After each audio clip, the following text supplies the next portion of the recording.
Hello, and welcome to our session today on Physics in the Spotlight, Physics to Change the World. This session today is brought to us by the Ogden Trust, who very kindly funded us here at Founders for Schools to help spread the word about some of the fantastic careers that are available to us and if you study physics. And it's particularly relevant because this week it is very much British Science Week, and we're here to support that. The theme for this year's session is connections. So hopefully we will find lots of connections between our two guest speakers, Jimmy and Rachel, who very kindly agreed to come and talk to us. But also hopefully you'll maybe find a connection to something that they say that might help you plan what you want to do in your future career. So thank you very much for joining us and celebrating British Science Week with us today. A little bit of housekeeping. We have got all the schools off camera for safeguarding. We would ask that you keep on mute, but what you can do is if you have any questions, and questions are most definitely encouraged, is ask them in the chat box. We will start off with just a little bit of a presentation from both the speakers to find out about who they are and what it is they do, and then we'll do questions after that. But if you have any questions, please do type them in. We'd love to hear them. So that brings us to our speakers today. So we have two speakers who are talking about different areas of physics. We have Jimmy Adcock and we have Rachel Brodie with us today.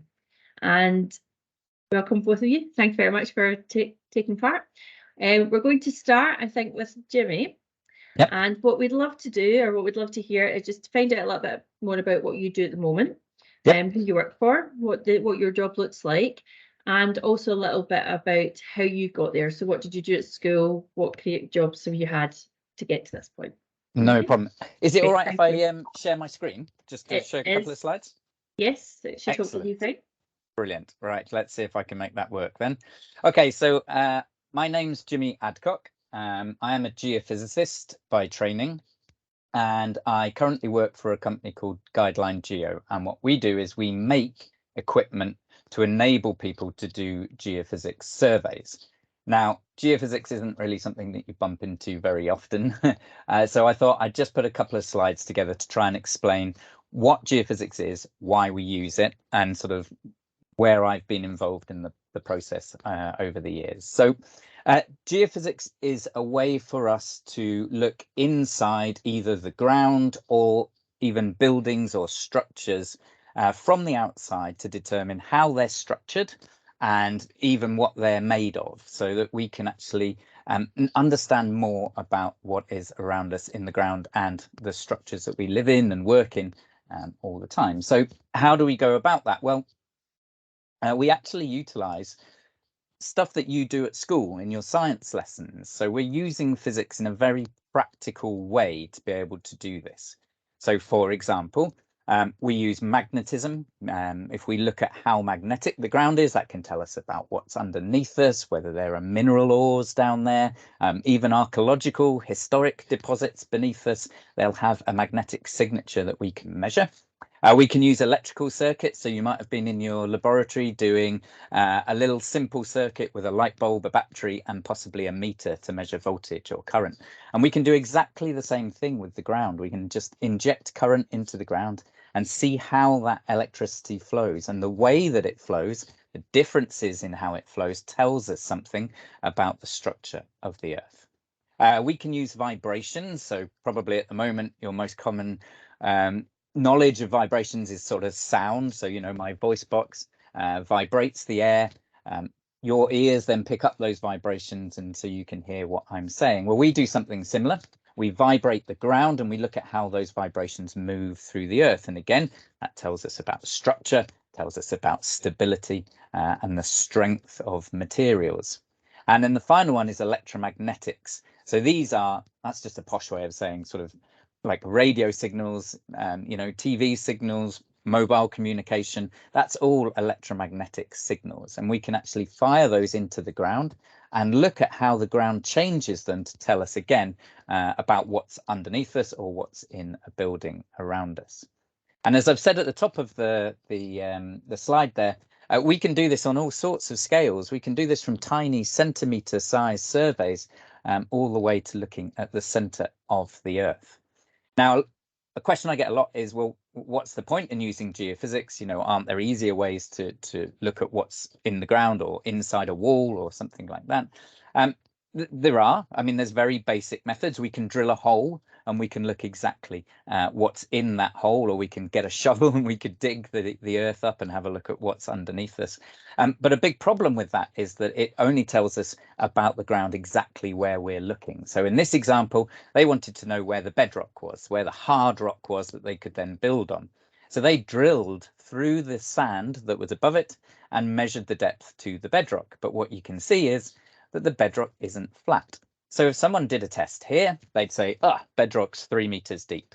But if someone then came along later and tested here, they'd say it's 30 centimeters deep. And if someone tested here, they'd say it's 1.5 meters deep. So that's not very useful. So what geophysics does is it allows us to measure a large amount of the ground very, very quickly. So if we go back to my kind of really basic model of the ground with a building sat on top of it, here's one of my instruments that we manufacture. We've got some cables laid out on the ground and we're measuring the electrical properties. So we're just, as I say, putting a current through the ground and looking at the differences. And what we do is we apply a color to the difference so that we can see where the electricity flows well and where the electricity doesn't. And in this instance, what the person was doing was they were trying to map an old waste pit. So big hole in the ground, fill it in with rubbish, cover it over with earth, and then you forget where it is. And this is a big problem at the moment in terms of pollution mapping.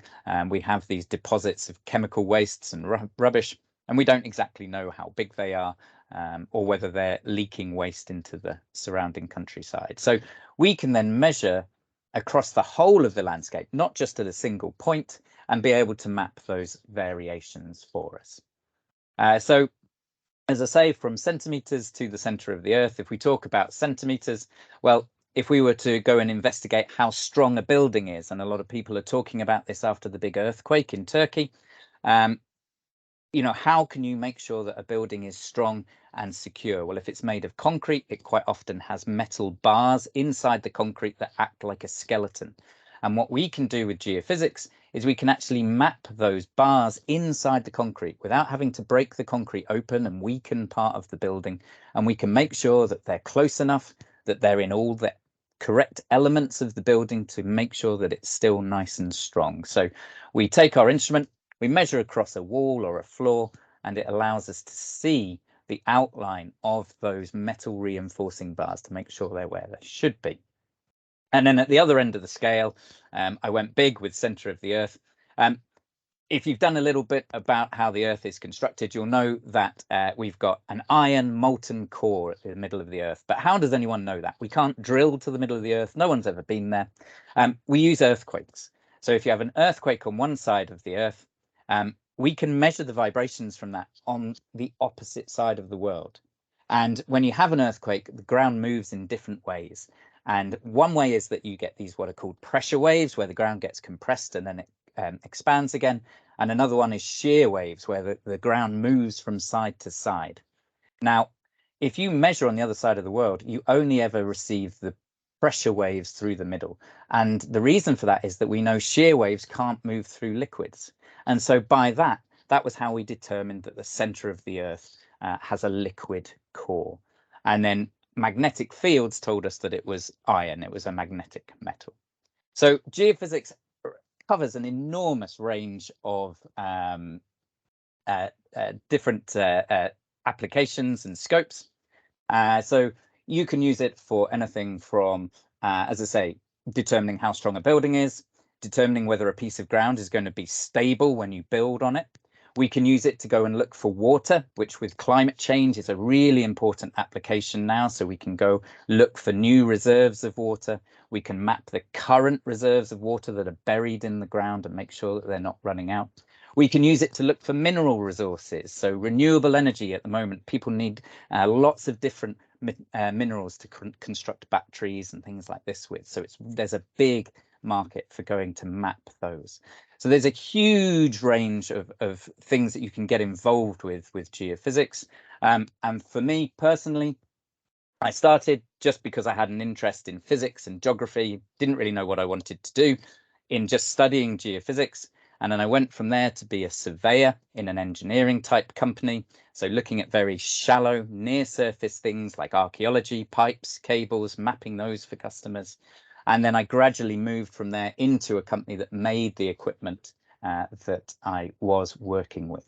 And so I've kind of gone from being a student of geophysics to someone who uses geophysics to someone who manufactures the equipment for geophysics. That was a very nice journey, and I have to say that was like a little physics lesson first thing in the morning. Yeah, well, I find sometimes people get a bit scared by physics, but I can tell you this: I got a D in my maths. I was rubbish at that, but geophysics is such a practical application of it that actually it makes a lot of sense once you see some of these things that you get in a textbook being used in the real world to measure something. They make a huge amount more sense, and I found that really opened physics up for me, having a practical use for it. Excellent. Okay, well, I'm sure there'll be lots of questions about that, not least from myself. So if we move on to Rachel then, because you work in a completely different field of physics, but at the same time, I think there might be some little connections and little points about what you did. So Rachel, tell us a little bit about yourself, please. Good morning. I'm Rachel Broder, and I will start from school. So at school, the only thing that I was really good at is physics and maths. And I was always asking the teachers why things, what they were saying, why is it like that? Can you explain it to me? Which they found very infuriating. But instead of trying to memorize things, so like in other subjects, you try and learn dates for historical events, whereas my brain doesn't work like that. It's more of a learn how to do something, and once you learn how to, then that's always there. Whereas remembering dates and names and things like that is just not how I learn. My brain doesn't work like that. And going back to what Jimmy said, when I was at school, I got a D in physics, and it was just because of the way that it was being explained to me. That was not the way that my brain worked. And then I had somebody else explain it to me, and I went from a D to an A star. So it massively changes how your brain takes in information. So don't let any bad grades get you down. Pick yourself up, brush yourself off, and try again in a different way. That might be the thing that changes it for you. So like I said, physics was the only thing I was good at. And yes, I did want to be an astronaut. And that so it was basically I love Doctor Who, and I like looking at stars. So that's why, and physics and maths were the way forward for that. So like I said, once you understand the method of how to do something and you understand why, physics and maths, specifically maths mechanics, is where my brain was at. So I did physics, astrophysics and cosmology at Lancaster University. So again, like astrophysics is all about stars, cosmology is all about the universe and how that developed. And in my core physics modules, we covered a lot of quantum physics and particle physics. So once I graduated, it led me to being a nuclear power plant engineer, like Homer Simpson. So that was really interesting. So one day I would be in overalls, crawling around, getting very hands-on, and the next day I'm chairing a meeting, making £1 million decisions. But the the reason behind that was the particle physics. So how that works and how that makes us energy. So bombarding a uranium atom with neutrons, and what that process does, and how we harness that energy, and how we use that to power our homes and light up our rooms, boil a kettle, put the oven on, everything like that. So that's really interesting. So after about 5 years, then last year I joined Rolls-Royce, again as an engineer, and now I design submarines, which is very topical. So there was a really good announcement yesterday, which is a mark in history for nuclear, which is great, absolutely great. And I can't tell you too much about what I do, unfortunately. However, it's really interesting, if that helps. So people always ask you, what do you want to be? And when I was in school, I never knew what I wanted to be, and I still don't. What somebody told me in my first job is that life and your career is like driving on a motorway, and you can stay driving on the motorway, and if there's a turning that takes your fancy, take it, and if you don't like it, go back onto the motorway. And then if you see another takeoff that interests you, take that as well. So that's what I've done. I haven't aimed for any specific job. All I did was I did the subjects that I enjoy and that I'm good at, and that's led me to where I am. So there was always a lot of pressure to know what you want to be. And I still feel that pressure. People still ask me what I want to be. And this sounds really corny, but I just want to be happy. So take the jobs that lead you to that. I just wanted to finish on some tips. So the great thing about STEM subjects is they are really employable. If you do a STEM subject, whether it be via an apprenticeship or via university or however you want to get there, STEM subjects are really, really good for a career, and for employers. All it does is show that you have the capability to learn and apply your knowledge. And the final thing, a really good employable skill is communication. So you can have all the knowledge in the world, but if you can't get that across, it makes it a lot more difficult. So something that I did was always volunteer for speaking or presentations. Nobody likes doing it, but the more that you do it, the easier it gets. And then once you've spoken to a whole room of people, speaking to one-on-one or speaking to a board of people, it becomes a lot easier. And that's a really important skill to have. And I think that's everything. So thank you very much for listening. Thank you very much. And Rachel actually has to leave at 10, so we'll open up the questions now, but we'll maybe start a little bit with Rachel. So if anybody has any questions, please do pop them in the chat box. But I do have plenty myself, so we'll get started right in. So you mentioned, Rachel, that you were very curious. You wanted to learn how things worked, but you felt that initially physics and maths didn't quite click for you. So when you're saying it was how you were taught that changed, and then it suddenly opened up a whole new world to you.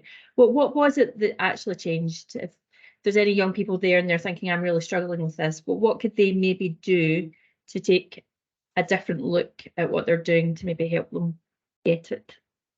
So something that has really helped me is doing a learning questionnaire. I'm not sure if people are aware of that.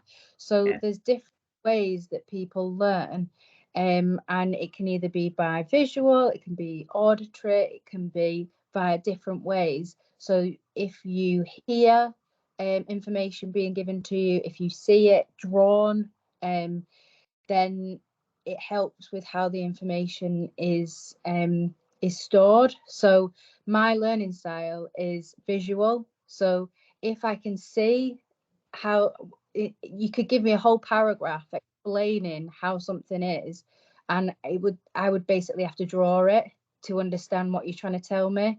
And that was key.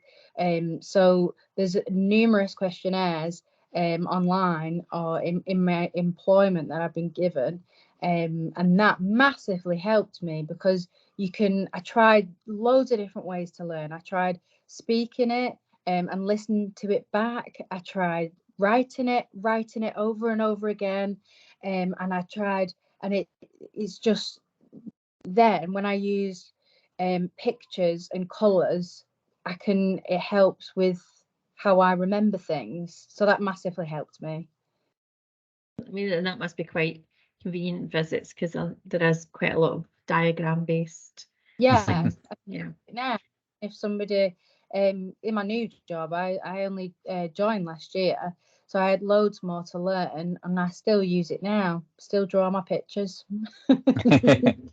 And you were talking there about you did change job and you seem to have changed industry as well as you've done it. So how did you make that change? Like how did you, when you obviously you went to university, you came out of university, you found a job and you did your training there. What then made you think, well, I can take what I've got or I've these transferable skills, and how did you then find something that seems quite different from what you started out with what you were doing?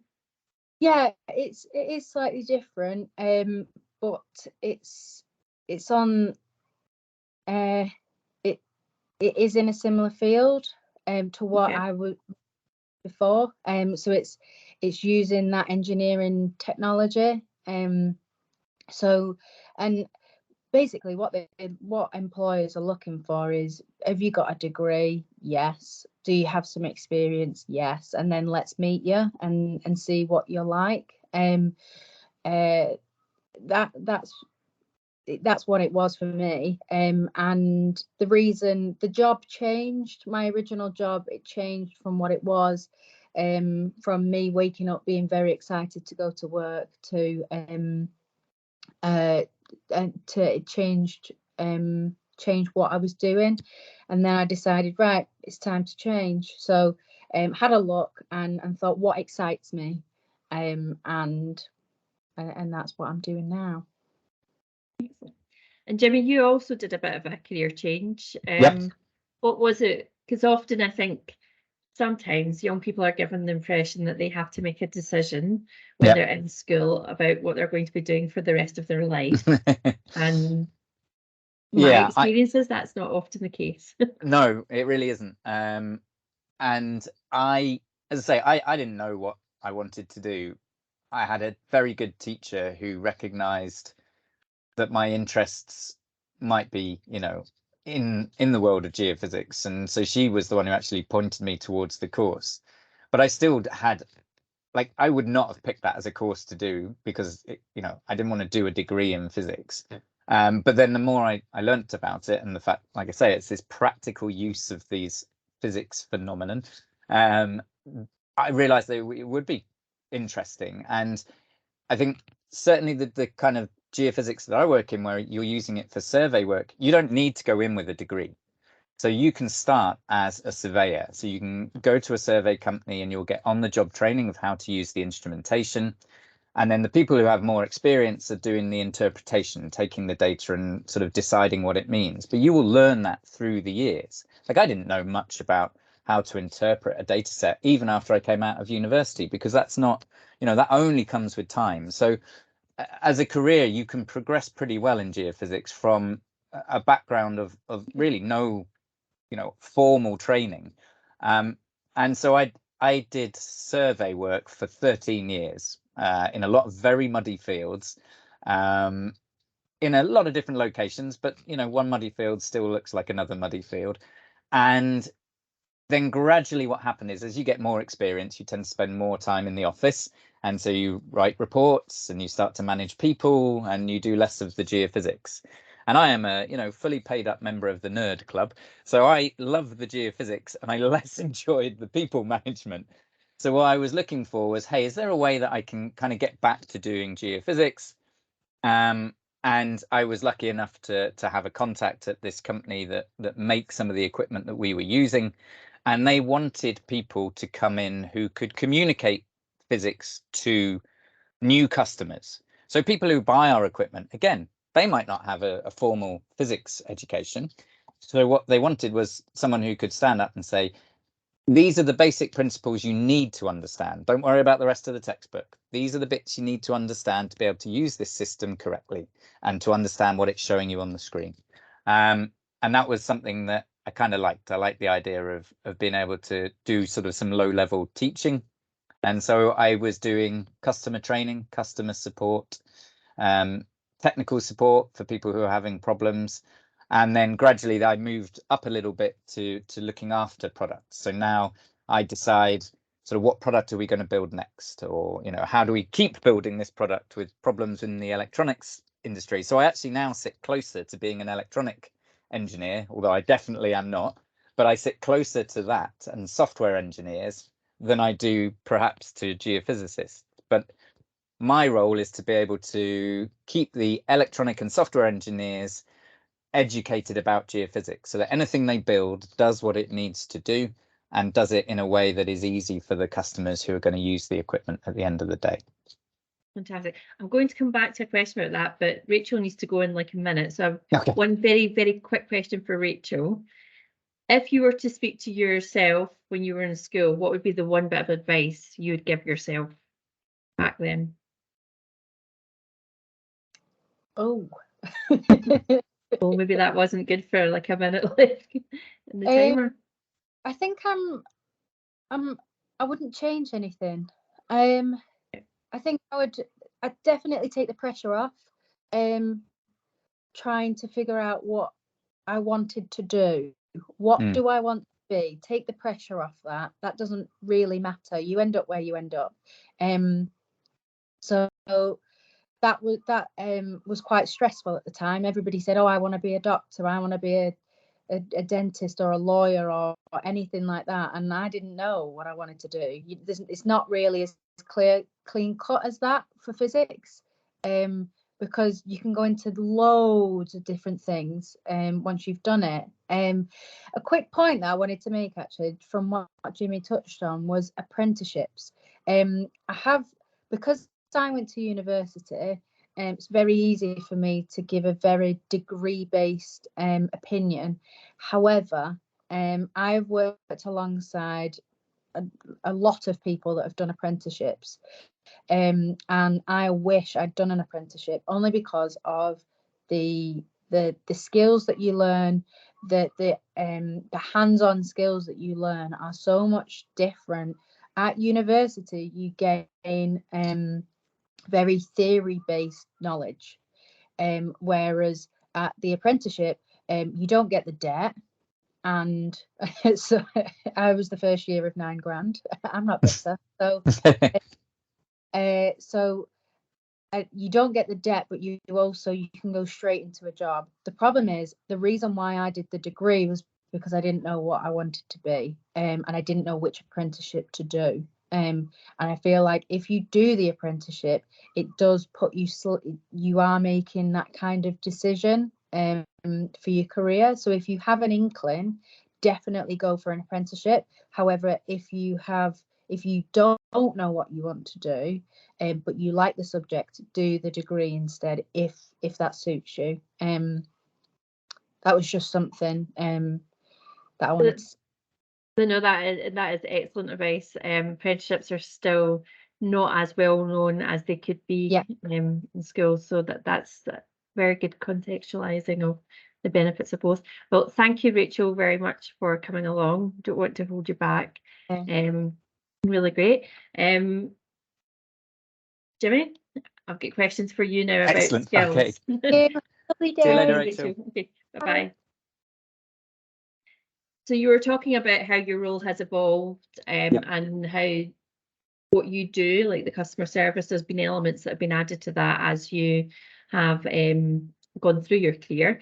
But what sort of transferable skills do you think are essential to the job that you do that young people can think about when they're thinking about, what do I put in my personal statement? What will I have to talk about when I go to my first interview? What are sort of the key ones that you would hope that you would hear that they were thinking about if you were to interview them? I think, as Rachel said, actually, communication is key. So you can have the brightest person sat in front of you in an interview, but if they struggle to communicate ideas or concepts, that can be a problem. And I know that that's not something you can just change in yourself. There are people who are outgoing and wave their hands around too much, like me. And there are people who are more introverted and it doesn't come naturally to them. So I think let's say you're going for an interview for a particular job, look at what the job is, look at some, aspects of that job. So if it's physics, look at that particular type of physics, whether it's nuclear physics or geophysics or medical physics. Read up on some stuff that interests you and just try talking to someone else about the subject. So just say to someone, hey, I know you might not be interested in physics particularly, but is it all right if I just tell you how this works, or how this particular thing works, so that you get used to talking about the terminology, talking about the technology a little bit more fluidly. And then when you're in the interview, because interviews are horrible, they're horrible pressure, you always feel a bit nervous, it means that you might be able to jump onto that and say, oh, I'd like to tell you about this because it interests me. Because quite often in interviews, if an interviewer sees you're a bit nervous, they'll give you a pretty generic question about, well, what is it that interests you about, and then whatever the subject area that you've gone for the interview is about. So then you can jump onto that thing that you kind of know and you've talked to someone else about, and you can relax into talking about that for a while and kind of regain your breath, and then you'll probably find that the next question is a lot easier because you've kind of relaxed a bit more and talked about that. So communication is a big one.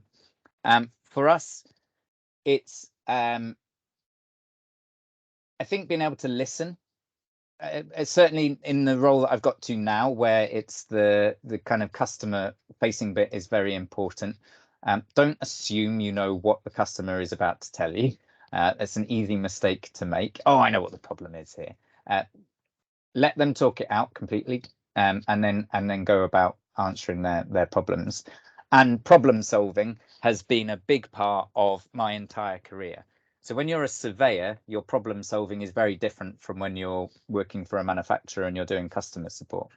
When you're a surveyor, you're out in the field and you get to a field that the gates are locked, or you find that an instrument doesn't, the batteries aren't charged, or there's something missing, or a landowner comes to talk to you and they would like you to move because they want to do something in the field. So you have all these different aspects that you have to juggle on a daily basis, and not being sort of overrun by the kind of stress of having to make decisions as you go along is definitely sets you up well for business anywhere. I think if you can stand in a muddy field and have to make a decision pretty quickly about how you're going to get this survey back on track, sitting in an office with a problem in front of you seems a lot easier. Good. Excellent. And I'd also, obviously I'd asked Rachel about what would she say to her young self, knowing what she knows now. So what would you say to yourself when you were a 16-year-old boy at school? What would be your advice? Again, very similar to what Rachel said, which is don't worry about what you're going to do in the future. Think about now. Think about what you enjoy studying now. Being young, going through school, and if you go to university or college, it's stressful, There's a lot of pressure on you to, get good results from lots of different places, even, probably from yourself as well. Don't add to that by getting too tied up in what you want to do in the future. If you don't know, that's fine. I didn't know what I wanted to do, and I wouldn't swap my career for anything. And in fact, I haven't really jumped around that much. Weirdly, I've followed a fairly, straight path, staying in geophysics, but I didn't know. I didn't have a clue. So all I did was I just did the things that interested me. Maths did not interest me, but because I wanted to do physics, I had to do maths. I didn't, as I said earlier, I did terribly in maths. My maths A level wasn't even a high enough grade to do my degree course. I was lucky enough to still be able to get in. And as soon as I started doing that course, that maths that I'd struggled with in school, I suddenly understood. And again, a bit like Rachel said, it was because I could see a practical use for it. I'm a learning by doing type as well. So if you want to be a doctor, fine, follow there are plenty of routes to become a doctor, and that's what you should do. If you don't know, don't worry. Just study what interests you. And if you can come out with, a reasonable grade in the things that interest you, you'll have learned to write, type, read, do research, all of those important things that you'll find you'll have to do in a job. And actually, if I look in my pool of friends, the degrees they did, the college courses they did, the minority of us are the people who still work in the subjects we studied. The vast majority of my friends are doing something entirely different. Okay. And we're getting close to the time up. So let's talk about the future then. So you've talked about the past, you've talked about what you're doing now. Where do you think geophysics is going in the future? So as I kind of touched on in my talk earlier, geophysics is used for an awful lot of really important stuff, like finding new resources.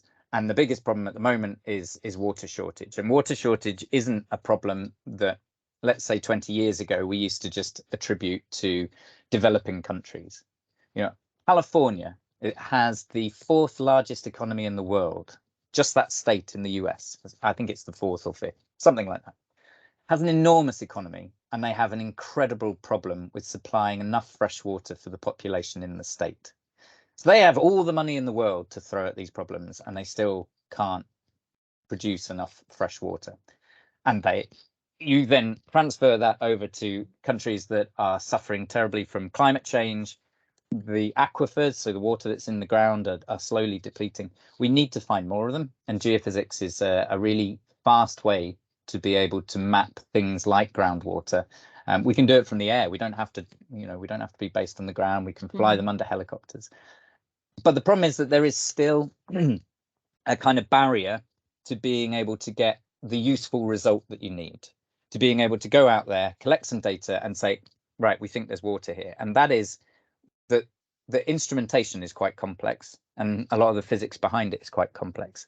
So for us as a manufacturer, and I think as an industry, what we want to be able to do is produce instruments that make collecting good quality data easier, and that can help you get the right answer, to help you say, okay, if I drill here, I'll find water, and remove that sort of requirement of someone with a huge depth of training in geophysics. Because if we can do that, we enable more people to be able to help themselves out of these problems of water shortage or lack of mineral resources, all sorts of things like that. So yeah, that's what I would like to see. Geophysics opened up to more people. Excellent, fantastic.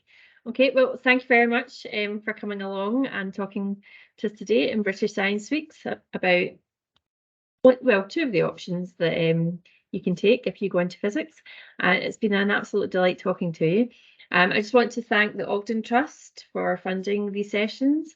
If there are any teachers out there who want to find out more about different career options in physics, then the Ogden Trust has some fantastic resources that you can tap into, as does organisations like the Institute of Physics and their Limitless campaign, which is all very much about encouraging people who are not considered traditional targets for physics to join the sector.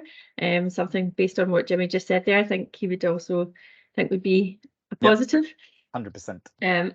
It can open up so many fantastic career options to youth physics. We do have some more sessions later on today that we will be talking about different areas like the medical physics that you mentioned earlier, as well more technology-based stuff. But for right now, thank you very much, Jimmy. It's been a pleasure, It's been fun. and good luck to everybody and your future careers. Yeah, Thank you. good luck. Thank you. Okay, bye-bye.